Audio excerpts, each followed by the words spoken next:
Assalamualaikum warahmatullahi wabarakatuh. Selamat datang kembali di channel YouTube saya. Dan pada video kali ini teman-teman ya, kita akan membahas mengenai jenis-jenis barang dan jasa yang tidak dikenai PPN. Jadi di sini teman-teman ya, kemarin itu diluncurkan ada sekitar kalau tidak salah itu ada 14 peraturan Menteri Keuangan atau PMK yang dikeluarkan oleh pemerintah seperti itu. Yang terkait dengan pengaturan ulang PPN, yang mana salah satunya yang terbesar itu adalah perubahan tarif PPN, yaitu sebesar 11 sen. Nah, di sini kita akan membahas mengenai salah satu aturan tersebut, yaitu jenis barang yang atau jasa yang tidak dikenai PPN. Yang mana untuk barang dan jasa yang tidak dikenai PPN ini sendiri, itu diatur pada PMK nomor 70 tahun 2022. Baik, sebelum kita masuk lebih jauh ke materinya, kita lihat terlebih dahulu. Di sini ada intermezzo terkait sebenarnya perubahan Undang-Undang PPN itu apa saja. Untuk perubahan Undang-Undang PPN itu dirangkum dalam 5 poin, teman-teman ya. Yang pertama adalah pengurangan objek dan fasilitas PPN. Nah, ini yang akan kita bahas. Yang kedua adalah kenaikan tarif PPN itu sendiri. Yang ketiga adalah kemudahan dan kesederhanaan dalam administrasi PPN.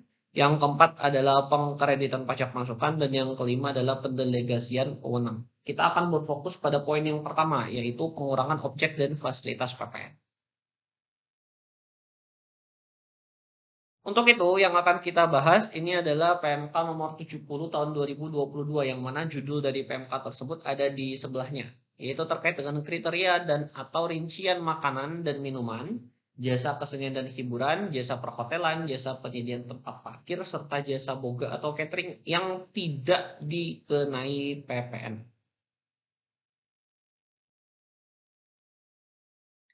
Baik, nah kita lihat apa saja barang dan jasa yang tidak dikenai PPN, yang mana ini diatur pada Undang-Undang PPN yang baru.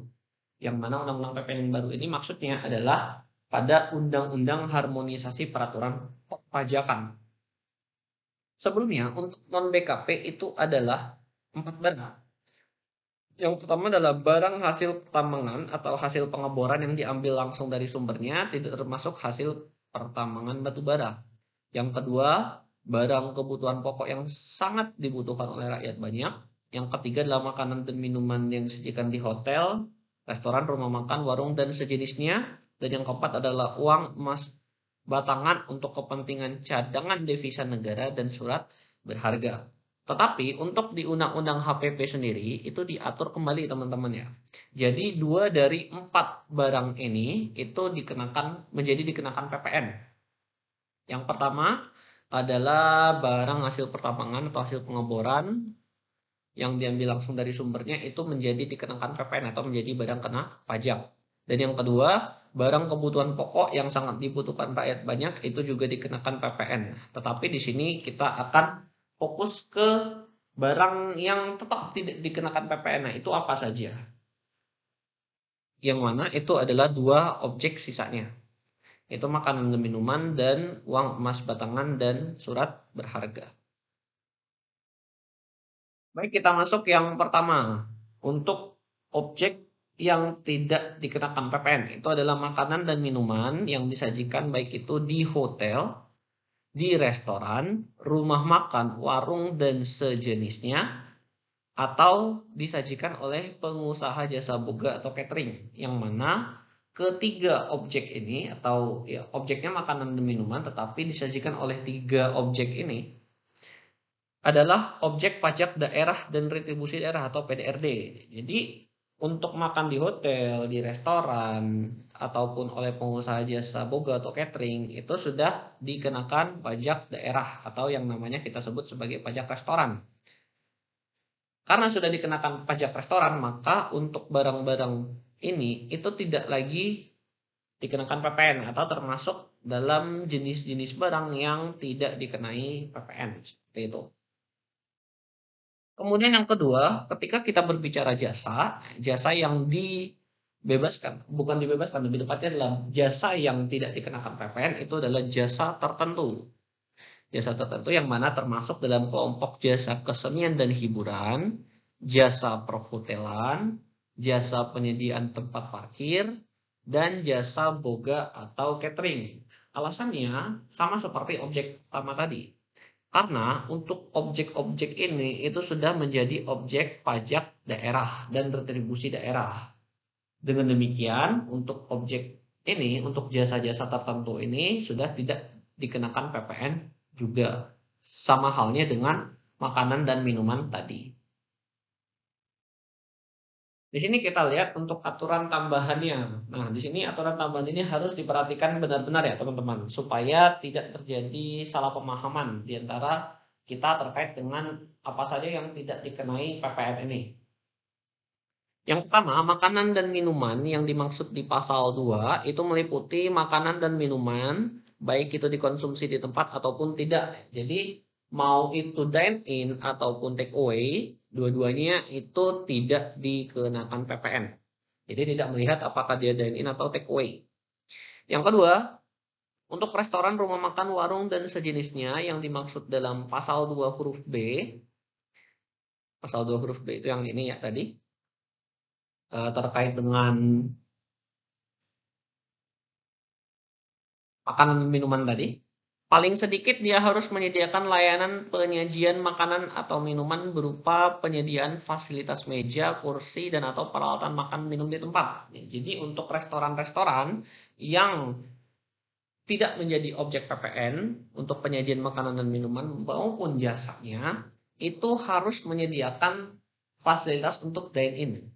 Jadi bukan hanya take away saja seperti itu. Kemudian selanjutnya, pengusaha jasa boga atau catering sebagaimana dimaksud di pasal 2 huruf C, paling sedikit harus melakukan kegiatan sebagai berikut. Jadi untuk jasa boga atau catering agar dia masuk ke dalam jasa catering yang tidak dikenakan PPN, dia harus melakukan setidaknya 3 kegiatan berikut. Yang pertama, proses penyediaan bahan baku dan bahan setengah jadi, pembuatan, penyimpanan, dan penyajian berdasarkan pesanan.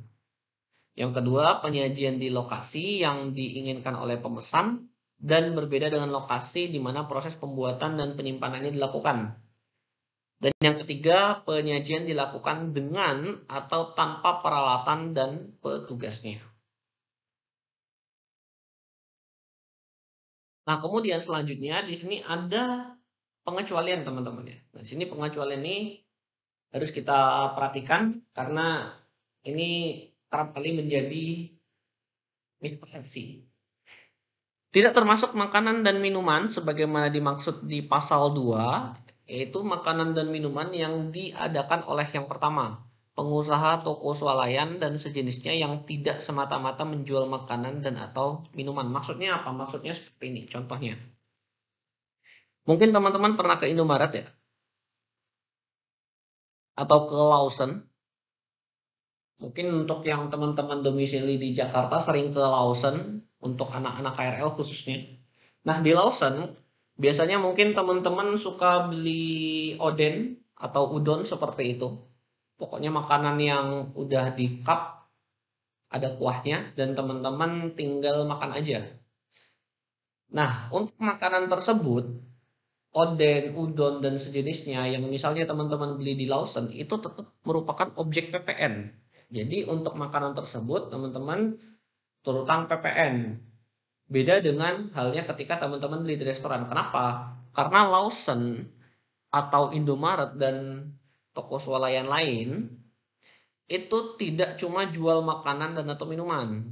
Dia juga jual barang-barang lain seperti itu. Misalnya jual tisu, terus juga jual sikat gigi, jual kebutuhan amenity kit seperti itulah. Pokoknya hal-hal selain makanan dan minuman yang mana mereka juga jual di toko tersebut. Nah, maka untuk makanan yang teman-teman beli di Indomaret dan Lawson, termasuk oden, udon, dan sejenisnya, atau kalau misalnya teman-teman beli point coffee di Indomaret, itu tetap terutang PPN.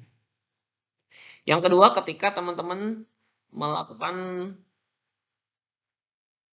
pembelian makanan seperti itu, yang diadakan oleh pengusaha pabrik makanan dan atau minuman.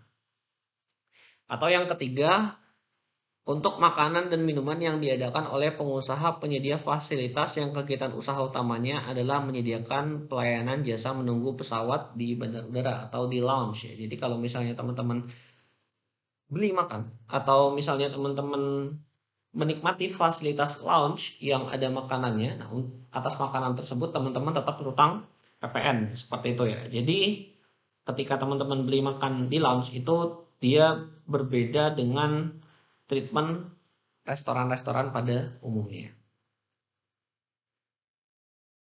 Baik, sekarang kita masuk ke spesifikasi jasa-jasa tertentu apa saja yang tidak dikenai PPN. Kita yang pertama lihat terlebih dahulu jasa tertentu yang tidak dikenai PPN di bidang jasa kesenian dan hiburan. Untuk jasa tertentu di bidang kesenian dan hiburan ini ada cukup banyak. Teman-teman silakan di screenshot saja jika diperlukan. Yang mana semua objek ini itu adalah objek PDRT. Khususnya ini adalah objek pajak hiburan, yang mana objek PDRT ini kewajiban pemungutannya adalah pada pemerintah kabupaten atau kota teman-teman masing-masing. Dan untuk aturan serta tarif pajak daerahnya, itu teman-teman silakan cek pada perda masing-masing. Tentunya perda kabupaten atau kota. Karena semua objek-objek ini itu adalah objek pajak kabupaten atau kota. Kemudian yang tidak termasuk jasa tertentu di bidang kesenian dan hiburan, itu adalah kegiatan pelayanan penyediaan tempat atau ruang dan atau peralatan dan perlengkapan untuk permainan golf. Yang pertama. Dan yang kedua adalah penyerahan jasa digital berupa penayangan atau streaming film atau audiovisual lainnya melalui saluran internet dan jaringan elektronik. Untuk yang poin kedua, ini sudah diatur tersendiri pada salah satu dari 14 PMK yang dirilis, yaitu terkait dengan PPN PMSE. Ya, jadi sudah diatur teman-teman ya, terkait dengan streaming film. Contohnya adalah Netflix. Ya. Untuk Netflix itu sendiri kan sudah terutang PPN, yang mana sekarang tarifnya berubah dari 10 menjadi 11%. Nah, untuk dua objek ini itu tetap dikenakan PPN. Selanjutnya untuk jasa tertentu yang tidak dikenai PPN di bidang jasa perhotelan. Ini sama dengan terkait jasa hiburan tadi. Semua jasa-jasa ini atau sewa ruangan atau sewa kamar itu terutang yang namanya pajak hotel. Sama dengan pajak hiburan, pajak hotel juga merupakan pajak yang dipungut oleh pemerintah kabupaten kota masing-masing. Dan untuk tarifnya sendiri itu pada dasarnya adalah sebesar 10%. Yang mana untuk tarif pada kabupaten kota masing-masing itu mungkin bisa berbeda-beda, ataupun batasan peredaran tertentunya bisa berbeda-beda, atau terkait dengan definisi hotel dan villa dan lain-lain itu mungkin bisa berbeda-beda. Jadi teman-teman silakan sesuaikan dengan perda kabupaten kota masing-masing. Kemudian di sini yang perlu ditekankan adalah terkait dengan jasa persewaan kamar. Jasa persewaan kamar ini meliputi di dalamnya jasa penyediaan akomodasi dan fasilitas penunjangnya, termasuk di dalamnya fasilitas tambahan dan terkait untuk tamu yang menginap. Yang tidak termasuk jasa tertentu di bidang perhotelan itu ada 3 teman-teman ya. Yang pertama adalah jasa penyewaan ruangan untuk selain kegiatan acara atau pertemuan di hotel, hostel, dan lain-lain, sebagaimana yang sudah dipaparkan di slide sebelumnya, yang berupa sewa ruangan untuk ATM, kantor, perbankan, restoran, tempat hiburan, karaoke, apotik, toko retail, dan klinik. Jadi misalnya teman-teman sewa space di hotel, tetapi sewa tersebut ditujukan misalnya teman-teman mau bikin restoran di hotel. Nah itu tetap terutang PPN ya untuk sewanya.